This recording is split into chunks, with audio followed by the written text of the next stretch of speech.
was an accident, right? You tripped, slipped on the floor, and accidentally stuck your dick in my wife. Whoops. I'm so sorry, Mrs. H. I guess this just isn't my week. Tony Scott and Shane Black were maybe too alike for their own good.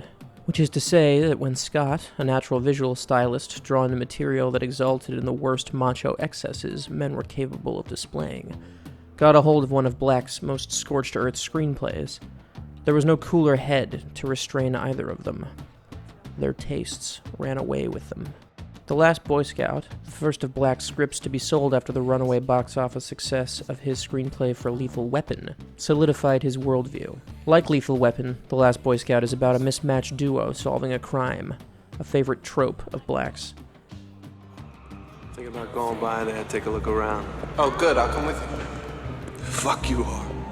Have a nice night, Junior. Hey, I know where she keeps the extra key. I'm not gonna need a key. Well, I guess you're not worried about the security system either. It's pretty high tech. I put it in myself. But you probably know how to circumvent, huh? Circumvent? It's called a vocabulary. You read much? A subscription to Jugs magazine just ran out. Unlike Lethal Weapon, The Last Boy Scout is in no great hurry to get anywhere. The first 40 minutes of the movie are some of the most deliberately lugubrious of the 90s.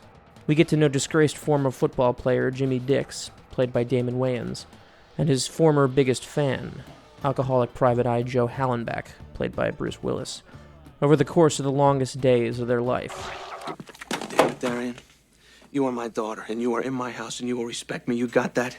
You don't ever call me a fuck-up. Why shouldn't I? Mom calls you one all the time. Your mother called me a fuck-up? When? On the phone with Uncle Jay. Uncle Jay?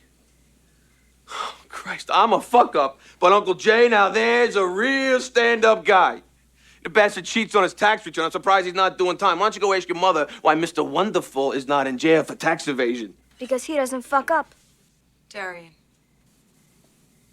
Go to bed. Black's script opens up a few too many windows for Scott to indulge in misogynist image-making. This film can't pay women a compliment without leering at them or insulting them first.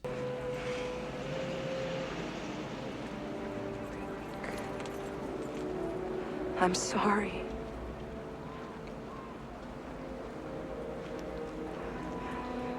I'm so sorry.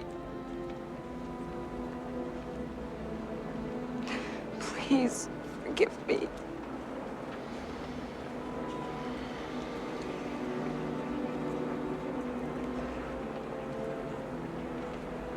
I'll buy a dog.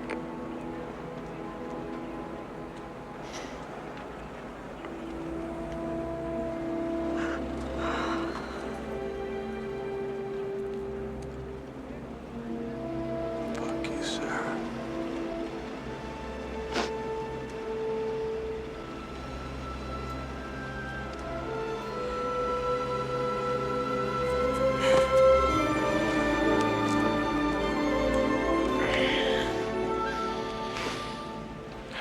Fuck you, Sarah. You're a lying bitch, and if the cops weren't here, I'd spit in your face. Like a past his prime stand-up, this film is a little too proud of itself. On the head. Yeah, that's what your wife said. Hey, will you stop with the wife shit? Ask me how fat she is. Fuck you, man. How fat is she? She's so fat I had to roll her in flour and look for the wet spot. You wanna fuck her, you gotta slap her thigh and ride the wave in. I'm not saying she's fat. Her high school picture was an aerial photograph.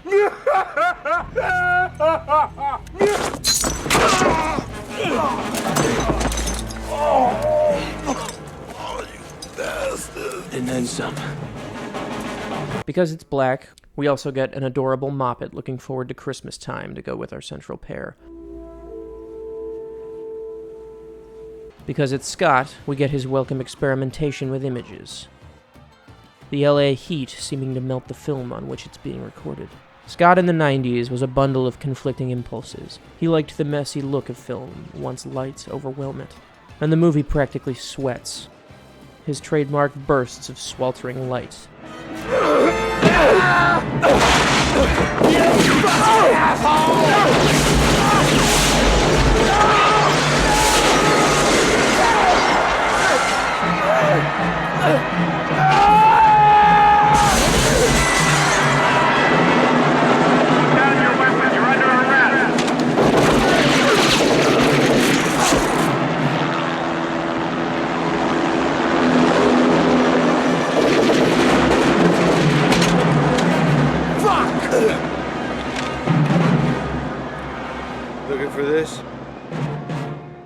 followed by come-down periods in softly lit homes while families learn how to heal. The ugliness is sort of the point, writer and director feeding each other's misanthropic impulses, leading, as these things must, with a shootout at a football game, one of the most thoroughly American images of the 90s.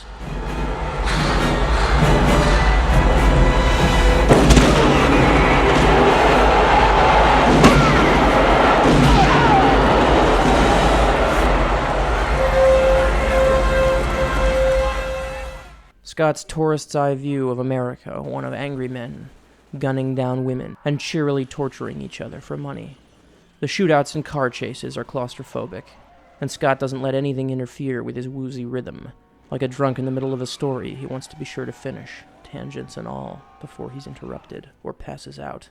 Scott's shoegazing action direction hadn't yet found its fullest expression, and Black was still biding his time until he could direct his own scripts. The Last Boy Scout is like a feature-length hangover from Scott's 80s posturing, where everyone could do as much cocaine as they wanted and still feel like a hero.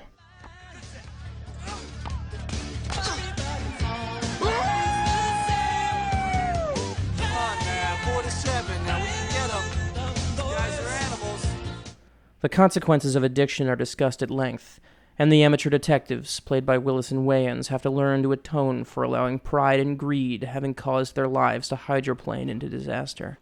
Second chances are tough to find, and when both sense they might find one at the end of this misery, they dig their heels in. This is what you were looking for in Corey's apartment? Huh? This is what you're looking for? You found it in that... Where are you going? That's $1,000 worth of shit!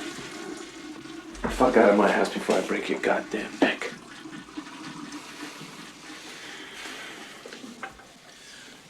I use that shit to get by. I don't use it. I get by. Get dressed and get out. The Last Boy Scout was a step towards a postmodern landscape subsuming action cinema, and a step towards both writer and director honing their voice. Now, this being the 90s, you can't just walk up to a guy and smack him in the face. You gotta say something cool first, you know what I mean? Yeah, like, I'll be back. Yeah, only better than that. Like, if you hit him with a surfboard, you would say, Surf's up, pal. yeah, something like that. So what else?